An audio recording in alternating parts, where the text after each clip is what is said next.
I did a Mystery Science Theater 3000 thing with some buddies of mine with my puppet and a couple other dudes Nice. that had puppets, and we did that to the Passion of the Did you Christ. did you videotape that?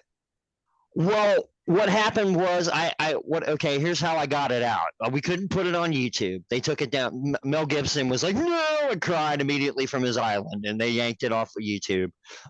So what I did was is I pulled it up on my home computer, all right, and then I pulled out my phone and I went live off my Facebook account and showed the movie that way. Mhm. And it totally worked. Like they didn't yank it Nice. down or anything, man. Like we did it like a picture in picture. Like you see the like my friend, my puppet, and another dude who had a puppet of his own on either side of him, and that's like the main picture. But down in the corner, you can see the Passion of the Christ is playing, and yeah, it's pretty So great. so this is on your Facebook now, or on the show's Facebook? No, it's on mine, and it usually shows somewhere around Easter. Keep an eye out for it around Easter. That's when I roll it out.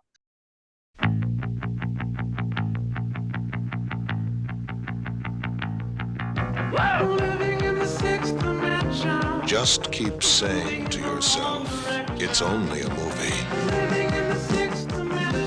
It's only a movie. It's only a movie that will have you living in the sixth dimension, moving in the wrong direction. A new fantasy, musical, comedy. The Forbidden Zone.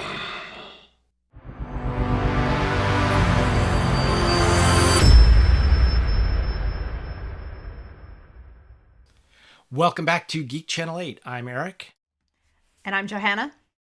My son, Finn, follows Gotham Chess on YouTube. Gotham Chess is run by a guy named Levi Rosman, who is an absolute comic genius, but also very, very good at chess. And my son went down to New York City to meet him, which was really exciting, and played chess in Washington Square Park and didn't win, but didn't get destroyed either. So that seemed like a victory. Couldn't recommend Gotham Chess highly enough, even if you're just a casual chess player, like barely understand the game the way I do. You know, still, if you're still trying your 4-move checkmate and haven't figured out that you can't beat a real chess player with that, this is a good way to get started learning a little bit more. It's fun, entertaining, and he does a lot bringing in AI to play chess and sort of comparing the different chess spots, which is very funny. It's interesting you mentioned chess. I used to be very into chess. I was nationally ranked as a teenager, but I kind of gave up on it around the time that computers started beating people. Then I'm like, what's the point? You know, that was kind of like that moment. I was on the chess team in high school and we did pretty good. I was the, I think they call it a chair, like second chair or whatever. So it was a 4-person team. So that was cool, but I was much more into the game Dungeons and Dragons. And we'll talk a little bit about Dungeons and Dragons today, actually. But Dungeons and Dragons, it was banned at my high school. And so as a result, we turned the chess club into the Dungeons and Dragons club. It was just, we had to call it the chess club and have chessboards out in case like any like teachers decided to show up and check in on us. But other than that, it was basically we were playing D&D. That's hilarious. You know, that takes us back to the 1980s. So let me just jump in and give a little background to the year of this film that we're talking about, The Forbidden Zone. As an independent filmmaker, sometimes there's a long time between the time that you make a movie and the time people get to see the movie. And that was the case with this film. So rather than background to the year it was made, I want to go into a background to the time between when it premiered and when it actually got theatrical release. So in 1980, we're going back to March 15th of 1980. That's when Forbidden Zone was first screened at Filmex in Los Angeles, which is a festival in LA. Other things that happened that year, April 13th, the Philadelphia Phillies player Pete Rose becomes the first National League player to get 4,000 career hits. On May 11th, Pete Rose becomes the first National League player in about half a century to steal second, third, and home in one inning during a game. What? Yeah, in one game against the Cincinnati Reds. He would steal home one other time in his career, that time in a game playing for the Reds against the Phillies. And by the way, the Phillies would go on to win the World Series later that year. I always throw in Cincinnati stuff because we have a big following in Ohio on this show. June 20th, the movie The Blues Brothers is released. In a movie full of excellent music numbers, one widely regarded as a highlight is from Curtis, the character Curtis, which is the brother's father figure played by Cab Calloway. He performs Minnie the Moocher, his number one hit from about a half century earlier. Like, it's 1931 was when it was like on the charts. July 25th, the band AC/DC releases the album Back in Black, just a few months after lead singer Bon Scott died during the Highway to Hell tour. The album starts with a funeral tolling of a 1-ton bronze bell, which is the opening for the song Hell's Bells. And that, combined with the title track's refrain of I'm Back, and Johnson's visual and vocal similarity to Scott, prompt rumors of reincarnation deals with the devil. August 1st, cable channel Cinemax is launched. September 17th, after dropping Mystic Knights from their name and gigging heavily in Los Angeles for about a year, in their new incarnation as a new wave band, Oingo Boingo finally releases a self-titled debut EP. In October, Roddy McDowall makes his first appearance as the recurring character Mephistopheles on the show Fantasy Island. The episode, which is called The Devil and Mandy Bream, has Mandy selling her soul for the life of her husband, played by Adam West. Mr. Rourke, who's played by Ricardo Montalban, and his assistant Tattoo, played by Hervé Villachez, have to help her get it back. November 1st, the book Michelle Remembers comes out, co-authored by psychiatrist Lawrence Pazder and his patient-turned-wife, Michelle Smith. The book details the therapy sessions where Smith supposedly recovered repressed memories of ritual abuse at the hands of a satanic cult, and Pazder's conviction of the existence of a vast satanic conspiracy. So he goes on to travel and speak widely about it, acting as an expert consultant on numerous cases over the next decade. December 8th, John Lennon is murdered.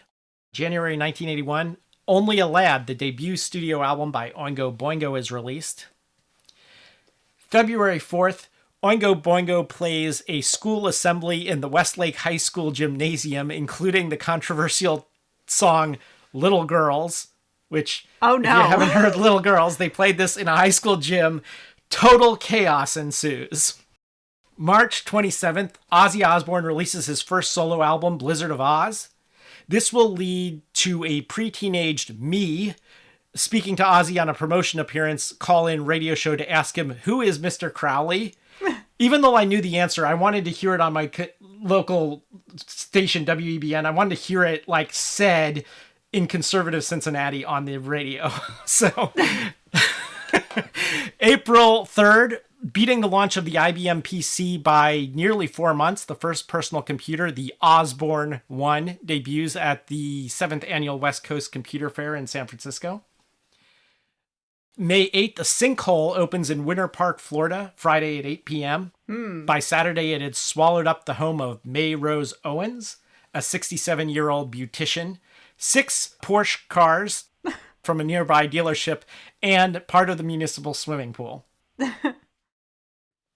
Things have changed a lot since then. July 10th, Israel Defense Forces began a regular bombardment of Palestine Liberation Organization strongholds in Lebanon. The siege escalated after the Palestinian guerrillas began shelling Israeli settlements until a July 24th ceasefire. 450 Palestinians and Lebanese and 6 Israelis died. July 11th, the Writers Guild of America ends a 13-week strike. August 1st, MTV, the music television cable network, which aired videos 24 hours a day at that time, goes on the air at midnight in Fort Lee, New Jersey on cable systems throughout the United States with the words, "Ladies and gentlemen, rock and roll." September 8th, Stephen King's novel Cujo is first published. October 5th, the first ever 8-team playoff in Major League Baseball history began. Each of Major League Baseball's 4 divisions were decided by matching up the winners of the first and second halves of a strike-divided season. The Cincinnati Reds had the best overall record in the 1981 season, 66-42. But they didn't qualify for the playoffs because they didn't have the best record in either half of the season. November 24th, Arne Cheyenne Johnson was convicted of first-degree manslaughter in Brookfield, Connecticut for killing his landlord, Alan Bono. His defense lawyer argued that he was possessed, but the judge ruled the defense was infeasible in a court of law. Johnson was sentenced to 10 to 20 years, but was released after serving 5 for good behavior. 5 years. It inspired several books and movies, most recently the 2021 film The Conjuring, The Devil Made Me Do It. 1982, January 20th, a fan throws a dead bat onto the stage at an Ozzy Osbourne concert in Des Moines, Iowa. Ozzy proceeds to bite its head off. April of 1982, the McCuins, the Niffins, and several other Kern County residents were arrested and charged with abusing 4 children as part of a satanic conspiracy. They received convictions between 240 to 268 years apiece. Wow. Remember, the guy that said the devil made him do it got 5. or got out in 5. They will spend over a decade in prison and have their lives ruined before their sentences are vacated after the victims recanted the forensic evidence was unreliable and substantial police and prosecutorial misconduct was revealed. And then June 9th, Irving Lee Bink Pulling, 16, of Richmond, Virginia, commits suicide. After finding the game Dungeons & Dragons in his room, his mother, Patricia, starts a group modeled after Mothers Against Drunk Driving called Bothered About Dungeons & Dragons. BAD, B-A-D-D, to oppose Dungeons & Dragons, which they condemn as, quote, this is what BAD calls it, quote, a fantasy role-playing game which uses demonology, witchcraft, voodoo, murder, rape, blasphemy, suicide, assassination, insanity, sex perversion, homosexuality, prostitution, satanic-type rituals, gambling, barbarism, cannibalism, sadism, desecration, demon summoning, necromantics, divination, and other teachings, unquote. I mean, some of those have come up when I've been playing D&D. Like, we've definitely risen the dead before. That's pretty common. But there are a lot of things on that list that only come up if you bring them in there. And then finally, July 16th, Forbidden Zone finally gets a limited release. So you mentioned the Mystic Knights of the Oingo Boingo, and the film comes from this group. It was a desire to capture the essence of their live performances in a film that drove the creation of the Forbidden Zone. Mystic Knights of the Oingo Boingo was a surrealist street theater troupe founded by Richard Elfman, director of the Forbidden Zone, in 1972. Danny Elfman, yes, that Danny Elfman, took over the group in 1976, and it evolved into sort of an experimental musical theater troupe, performing songs dating back to the 30s and 40s, as well as some original material written by Elfman. In 1979, the group reformed as the rock band Oingo Boingo, best known for their song Weird Science, which I hope we do on this podcast at some point. Director Richard Elfman said of the project, "Doing anything original is taking a chance. Financially, it bankrupted me and we lost our house, but I'm still glad I did it. Although I'd change a few things if I had a time machine, of course." Once you see the film, you can see how there's potential mission creep. Basically, everything but the kitchen sink went into this movie. It was originally conceived as the Hercules family and was going to be a 16mm musical that consisted of 12 musical numbers loosely strung together with some sort of vague plot. But as the project grew, it became necessary to switch to 35mm, and the story got a little bit more complicated.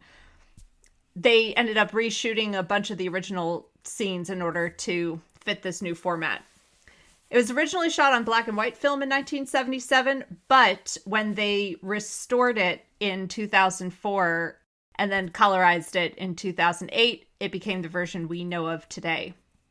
It was a cult hit mostly for midnight showings during its release. It didn't have a regular theatrical pattern, but given the fan attention to it, it's great that we have a version available today. The only paid actor on the show was Phil Gordon, who played Flash, the younger brother in the family, and all the other actors put their money back into the show. They were very passionate about it. Hervé Villechaize, whom Eric mentioned you would know from Fantasy Island, or also as Knick Knack from Man with the Golden Gun, even stayed to paint sets on weekends. Up to about 3 feet high. Hey, he could use a ladder. He was actually, in addition to being an actor, he was a legitimate painter. So the man had skills. All right. Another founding member of the Mystic... all the little people that listen to the podcast, but I had to go man. there. You are so going to hell, Eric. Anyway, another founding member of the Mystic Knights, writer Matthew Bright, who also plays Squeeze-It in the film, later became a screenwriter and director in his own right, with credits you probably haven't heard of, except for Tiptoes, starring... you guessed it, Gary Oldman. Everyone! All roads lead to Gary Oldman. Moving on. All the music was written by Danny Elfman. This was his debut film score. And you can definitely hear hints of Beetlejuice and Nightmare Before Christmas in the score and in the songs. And among the major influences on the film, in addition to some of the big band jazz, and we'll talk about that when we get into the numbers, also Max Fleischer cartoons of the 1930s like Betty Boop. So there's kind of this retro feel to the film, in addition to being way out there and ahead of its time. Of course, it offended a lot of people, and I'm sure we will get into why when we discuss the film. Before we jump into discussing the film, we have a guest on the show today that I want to bring in here. Jasone Staley is the producer of the Super Satan Show, which you can find on a bunch of platforms, YouTube and other places. And he's from my hometown. And before we started the show, we were both talking about when we were at the Cramp show back in, I don't know what that was, the early 90s. All right. Yes, early 90s. Jasone, welcome to the show. Cool. Thanks for having me. Nice to meet you, Jason. It's nice meeting you, Johanna. So tell us a little bit about how the Super Satan Show came to be. I was at a house party punk rock show with a friend, and we were smoking pot, talking about making movies. This dude wanted to make movies, and I was like, oh, that's pretty cool. You know, we were swapping ideas for weird ideas for movies and stuff that we both had. And I had mentioned to him that my wife would like to watch the news more if the newscast was done with puppets. And I was like, now, not the meat ones you see. Yeah, I was going to say, are you sure? Are you sure it's not already? Let me just say, not the meat ones we see, but the, like actual felt puppets, the fun kind. So, and he's like, oh yeah, that's pretty funny. You should do a talk show with a Satan puppet. And I was like, yeah, I should do that. And I was like, you know what? Let's do that. you got gear, right? You got stuff, right? And he was like, yeah, I got a few things. And I was like, cool, let's do it. And this dude, he made the original puppet, and very cheaply, but the head is like 2 half circles of green styrofoam, and it was all put together with real cheap clothes and stuff, and it looked ridiculous, and I loved it.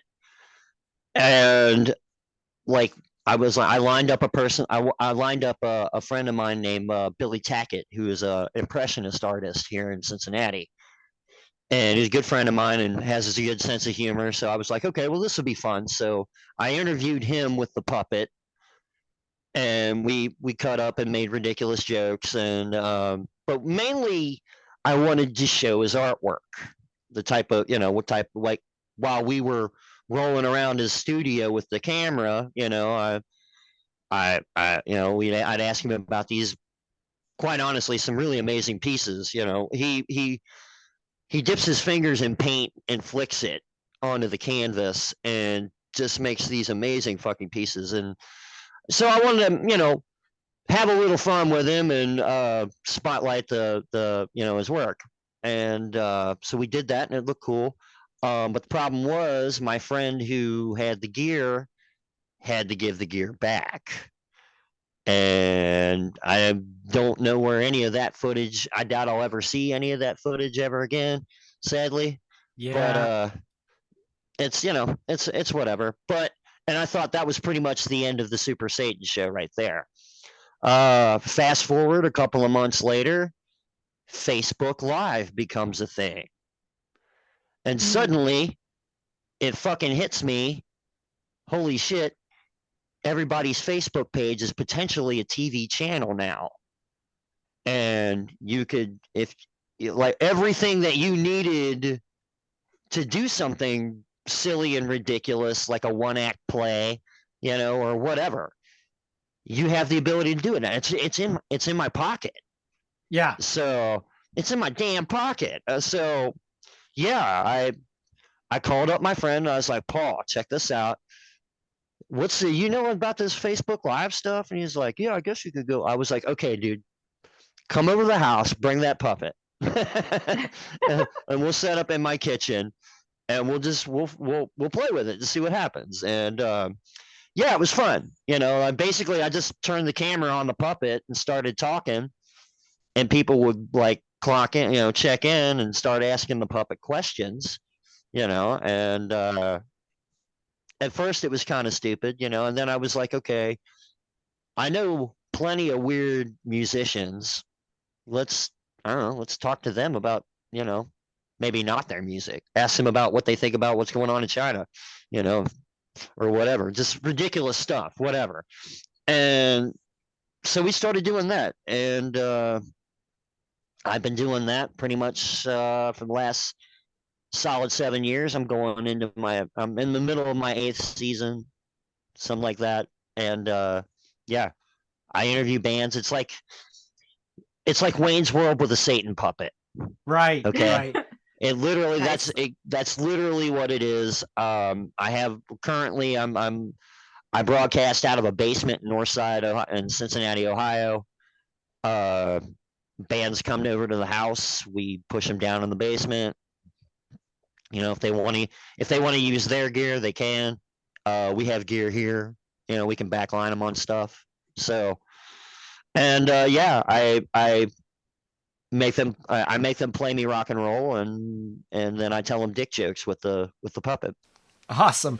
I remember we met up a few years ago, and you were talking about the Super Satan show. I had been recording this. I don't think we had gone live yet. By live, I mean we hadn't released episodes yet. Right. And you were very encouraging at the time. You said, "Oh, people are into all sorts of stuff on the internet. You should release it. You should do it." Yeah. So, but what I wanted to ask is, like, do you remember what the first band you had on was? The Dead Man String Band. Dead Man String Band. Yep. He was a one-man musician. Okay. It was perfect. It was like he's a one-man band. So yeah, perfect. Awesome. Is that still out there? That episode still? Yes, you can find that on YouTube. All the really, really early broadcast. Now be careful, it's pretty terrible video quality, but it's out there. You can find it. Okay. Yeah. My favorite video though, can I just pull up my favorite video? Yeah, sure.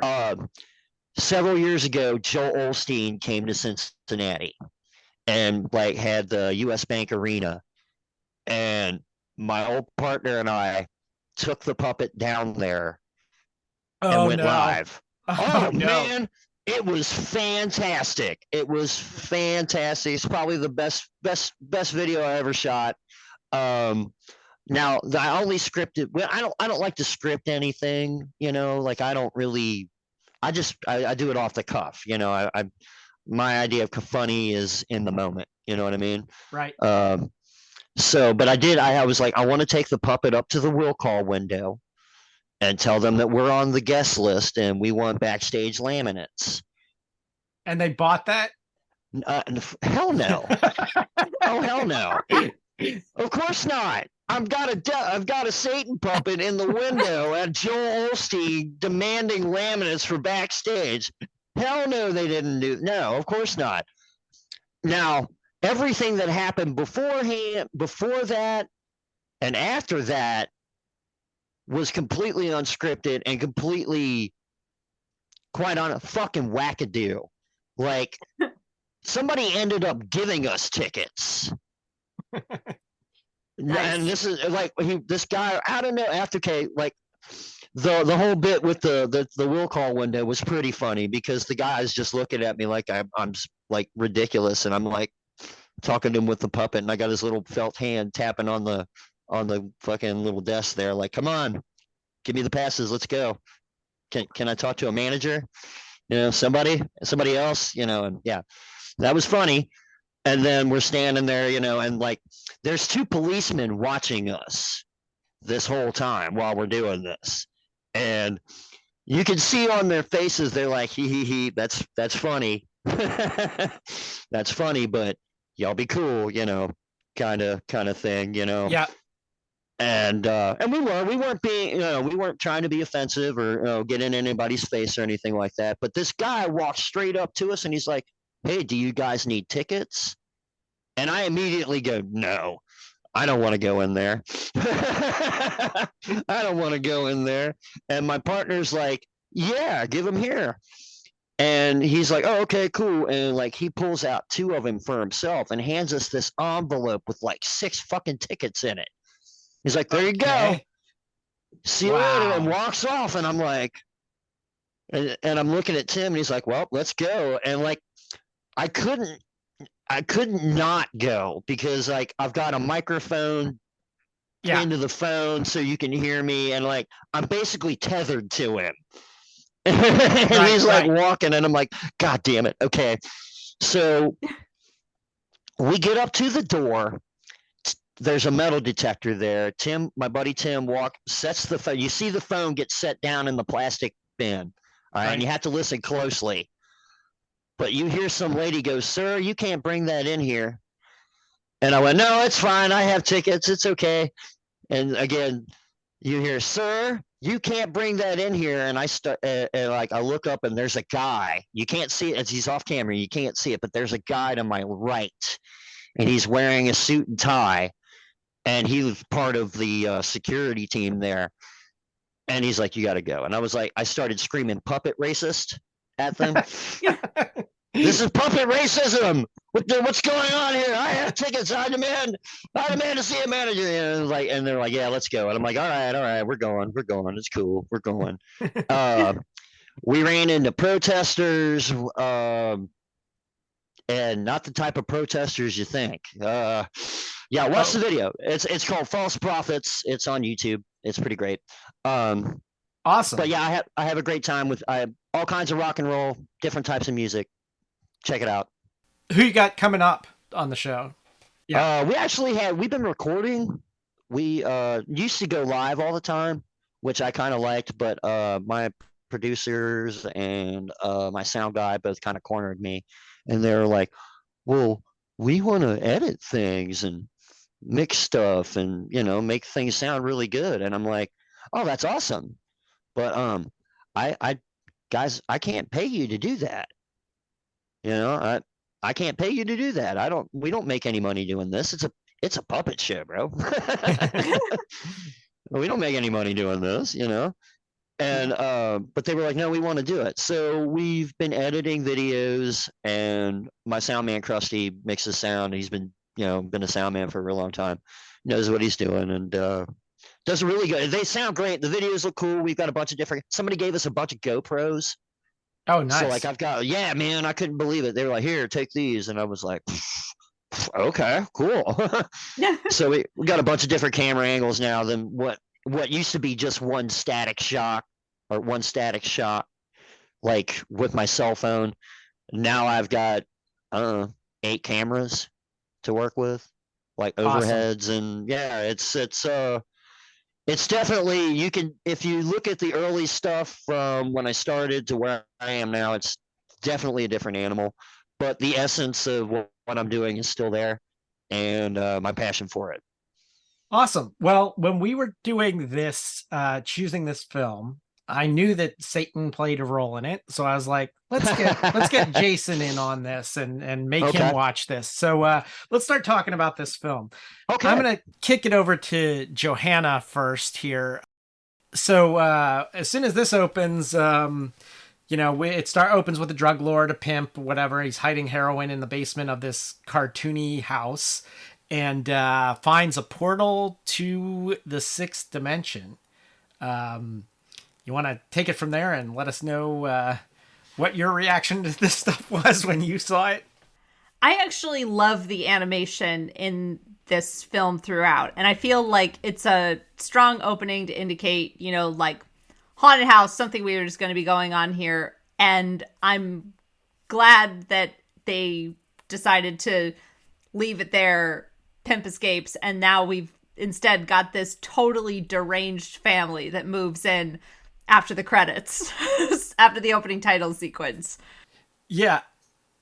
The Hercules family. I don't know where they came up with this name, other than, it's an absurdist film, so I think they just get to pick and choose whatever they want to. But it's a mother, father, grandfather, and 2 kids. And they are all adults. Yeah. I'm curious, I don't know at what point we want to talk about it, but how old do you think the 2 children are?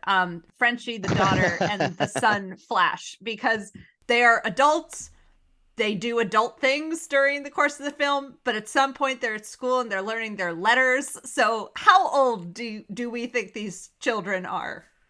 I never thought about that. I thought they were in their 20s, but then, yeah, they were learning their ABCs. So you got me. I mean...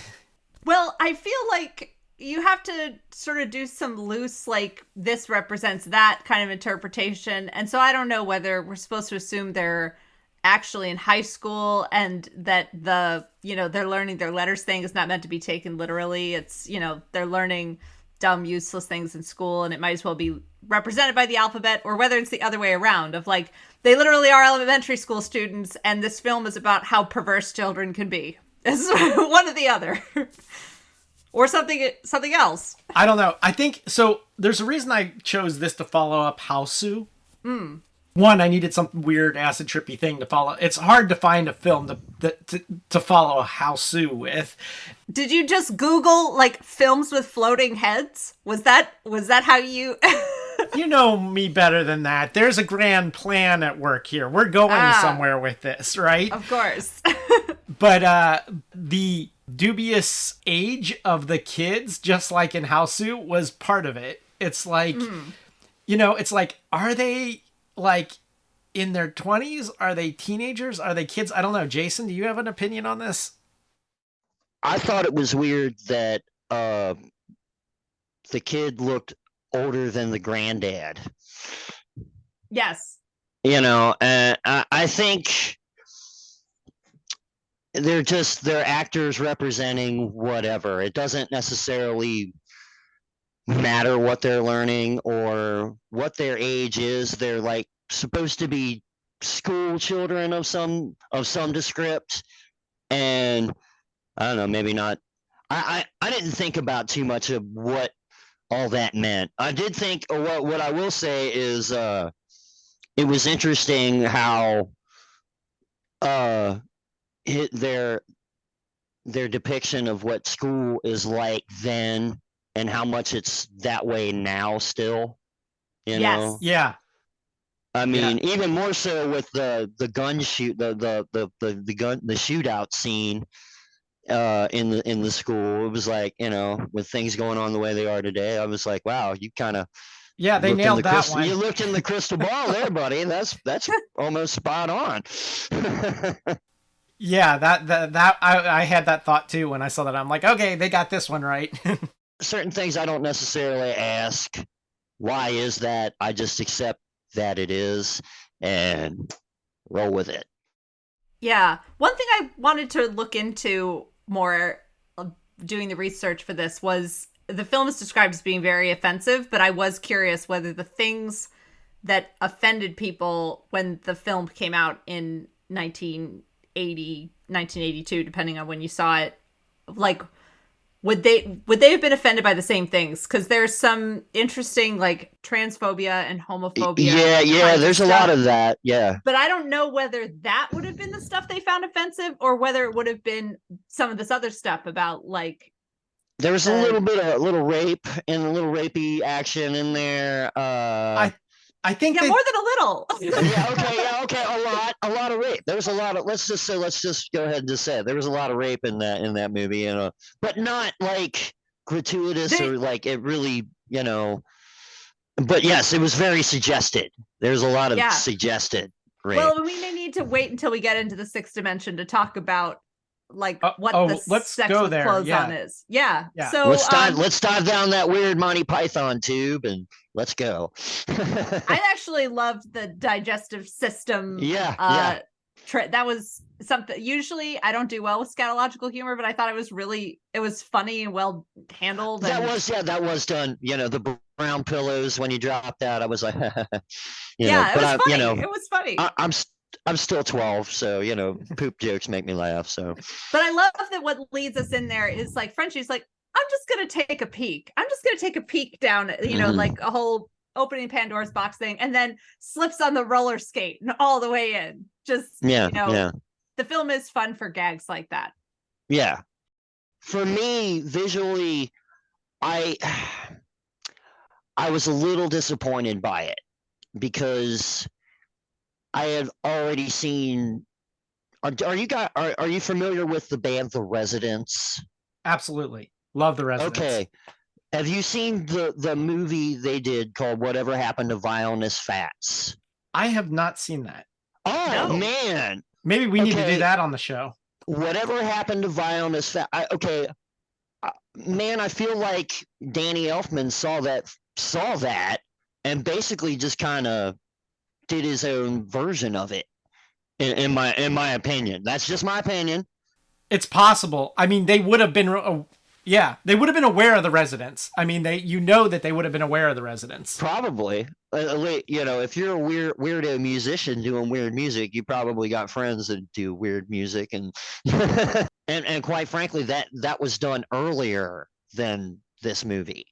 So that's why I feel like he had to have seen that and kind of just adapted a lot of the stuff that he saw in that to his own movie, like all the weird cardboard cutouts, like the guys, the boxing dudes with the big burly mustaches and stuff like that. That man, that's two characters out of Whatever Happened to Violinist Fats. I mean, it's.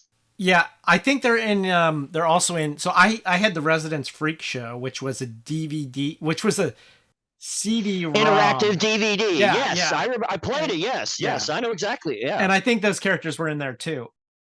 What my first note on this when I was watching this was, this is what happens when the improv theater group, the burlesque review, and the punk rock music scene and the AV geeks all end up on one stage. Because it kind of felt like everybody was throwing in, like, this is what we got, Right. Let's put it all on the table, see what we got. Yeah, definite yes and vibe coming from the film. Well, yeah. It's kind of like the Trauma School of Filmmaking, where it's just like, yeah, let's throw that in. Yeah, sure, why not? Because, why not, Lloyd. I know Lloyd. He's a cool dude. We shouldn't beat around the bush here. This movie is an excuse for the music numbers. That's what it comes down to. Because it's like music video after music video. This kingdom is ruled over by... King Fausto. King Fausto, that's right. King Fausto, yes. What's the queen's name?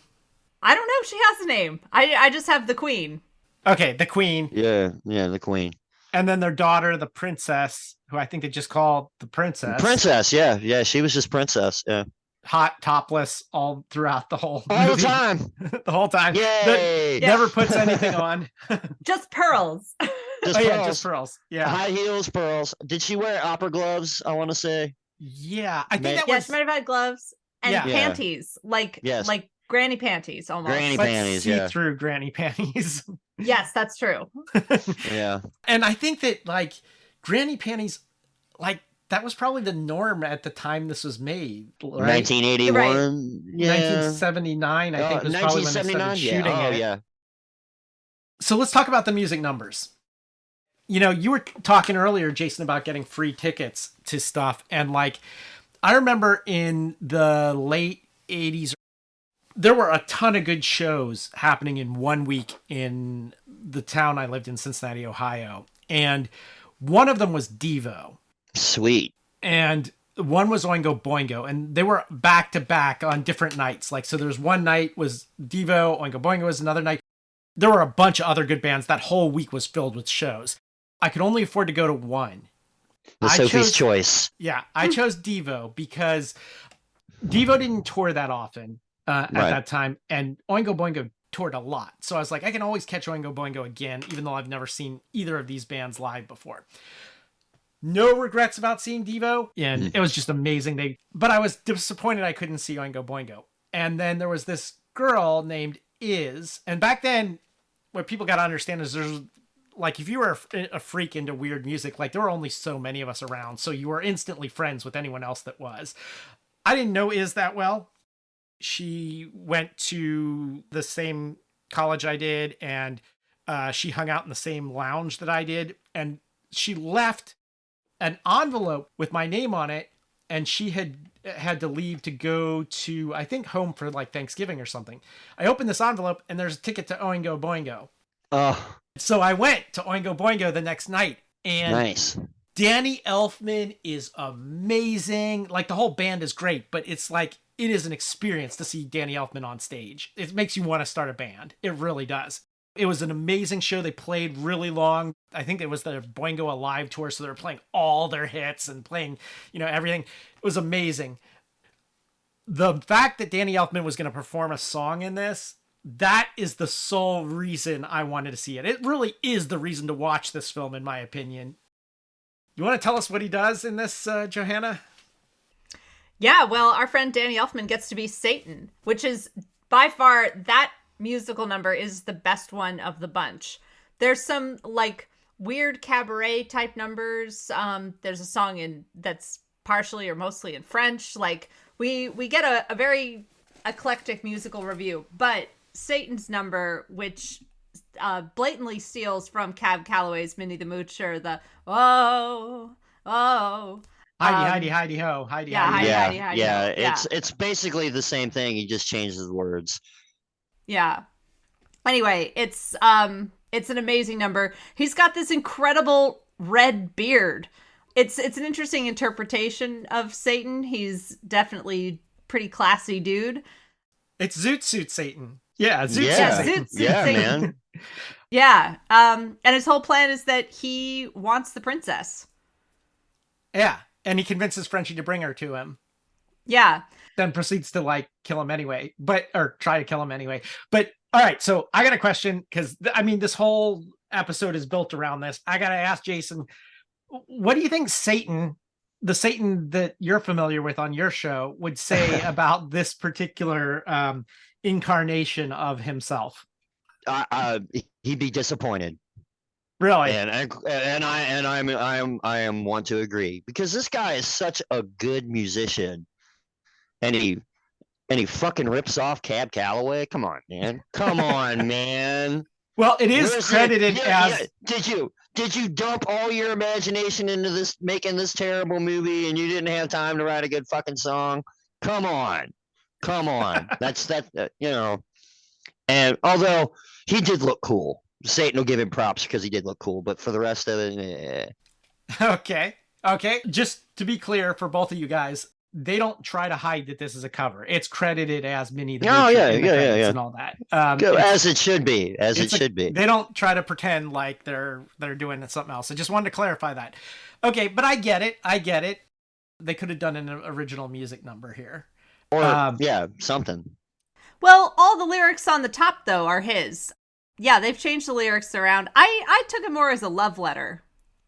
But I don't know. Maybe I found so much of the film like really off-putting that it was kind of nice to have just like this one life raft to cling to of like this one thing, this one thing. this is isn't familiar and terrible. It's something I like. This isn't terrible. Death by cattle prod to the vagina or the rape cage or what. I mean, like there's just so much in this film that is really fucked up, and I was like, oh my god, Cap Calloway. Well, I'll say that aficionados of this film prefer it the original way. Richard Elfman, the director, he had always intended to colorize this. He wanted to use a process that was actually pioneered way back by Max Fleischer, which is to send it out to Korea and have it hand painted. The same rotoscoping technique, by the way, that we will later see in Bakshi films, is what he wanted done with this. Although he never had the budget to do it until computer colorization came around. And that's why we watched the director's cut of this. But true fans of this in all its infinite badness like it in black and white. They say it seems more sleazy in black and white. I would imagine it definitely hits different in black and white.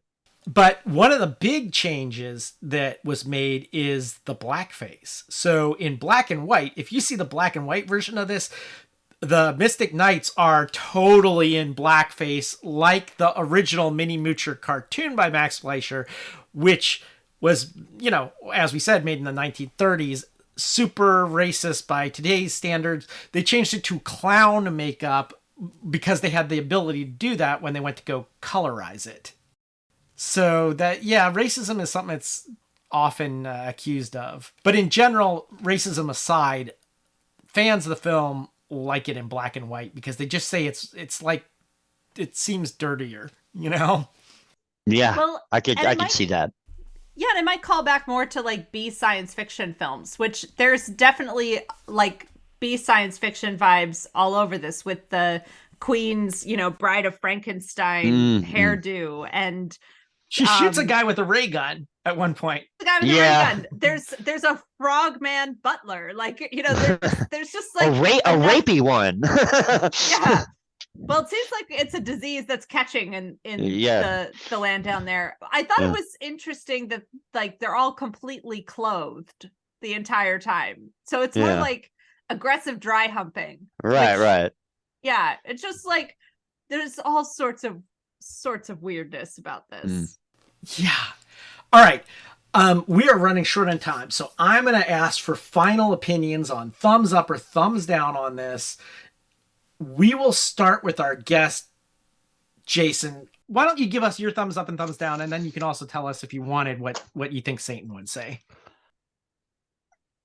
I give it a solid meh. It was all right. But again, I watched The Residents. Yeah. And it felt like to me, and again, just my opinion, it felt like a lot of ripping off of those guys. The music was interesting and in a lot of different ways because I like weird music. And that's why I was disappointed with the Cab Calloway thing. I was like, you come on, give us something, Satan would say, I'm going to use it to torture people. I think I couldn't turn off my impulse to want the film to mean something. So it's a thumbs down just because of the type of movie watcher I am. But if you are able to turn that part of you off that wants to read symbolism, it's fun. Just some of the weird stuff they chose to do. Like the fact that all of the people who have been captured and put into the sixth dimension have to wear Mickey Mouse ears. Like there's some fun stuff. Like there's dice everywhere. There's like a Jewish money changing character who says, like, what's a nice Jewish boy like you doing in the sixth dimension? Like there's just like some fun, weird stuff they've got in here. But ultimately the film just doesn't seem like it's trying to pull any kind of meaning or story together. And I'm the type of moviegoer who wants there to be something that I could take away from it other than like the pile of crap that they threw in for fun. Okay. So real quick, that the Jewish guy who says that, it's also accused of being anti-Semitic. And Richard Elfman's who's Jewish himself, Yeah. his response to that was, I just cast my uncle and he was playing himself. So so anyway, I agree on the storyline, except for the fact that what I would do, I would love to re-edit this. I would just edit out almost all of the bad acting and just string all the musical numbers together and make it more like Pink Floyd's The Wall, where it's just like goes from music number to music number without like any like of the story bits in between. That's what I would like to do with it if I could. Eat LSD and watch it. One final thought. If I had to choose between this film and Meet the Feebles, I might pick this film. Okay. Ooh, which I know is puppet heresy to a puppet guy, but yeah. Have you seen Meet the Feebles? Yeah. I have, actually. Just recently, actually. Yeah, that was... Wow. Yeah, that was something else. We did that one. We did that one on the show and it traumatized Johanna. So permanently, forever. Nice. Well, we're going to wrap it up here for this episode. I want to remind you that if you want to write to us, you can. It's GC8 podcast, all one word, letter G, letter C, number 8 podcast @gmail.com. Basically, the only way we get out there is by word of mouth. So if you could just tell somebody else about the show, spread the word, let them know you listened to a great episode about early Oingo Boingo with a special guest who has a Satan puppet show on it, and send them to this episode. Until next time, this is Eric. This is Johanna. And we have with us Jasone Staley. Signing off. Thanks, guys.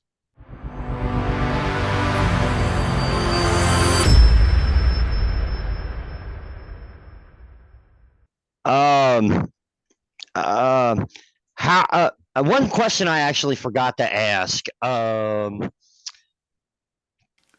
you allowed to say what's the audience? Cuss, like cuss. Yeah, or, yeah, you're good. Okay, And whatever great, you want. Great.